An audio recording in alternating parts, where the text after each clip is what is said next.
If they had gotten rid of that altogether, which they did in the new redesign, which they came short of saying here later on, that you had to replace every bearing on every airplane. They said, if you see it and you want to, go ahead and replace it.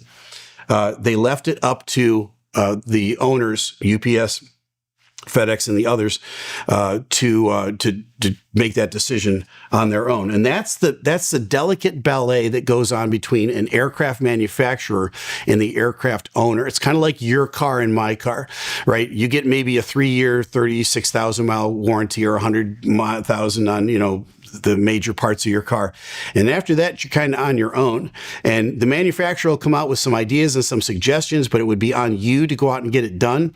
And so there's some tension here between the culpability of UPS and the culpability of Boeing on all of this. And remember, Boeing didn't design this airplane. This was a McDonnell Douglas airplane. So Boeing inherited it, but guess what? Once you buy the company and you buy the airplane, you buy the liability and the responsibility for it. So having said that, they did come out in 2011 with a bulletin that said, take a look at this. They knew about it. They pointed it out, but they came short of saying replace it all.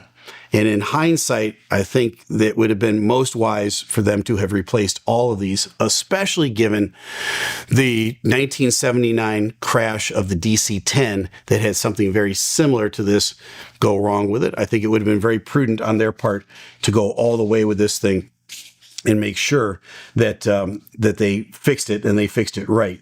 But again, sadly, many times it's tragic in this industry. The loss of life is the thing that leads to getting something done. I have said before, I don't think you're going to see the MD-11 come back.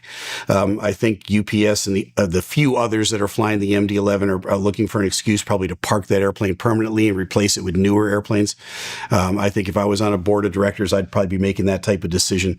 But to recap what happened here, back in November 4th of 2025 at about 5:14 in the afternoon, UPS flight 2976 never got airborne. 25 feet off the ground was all the farther they got when the number one engine came off due to a failure of the bearing race that goes around the ball element that holds the main bolt in, that holds the whole aft assembly of the attachment points of the number one engine. Once that came loose, it overstressed itself. It overstressed the forward attachment point. The whole thing flew up over the top of the airplane, fought it out the number two engine.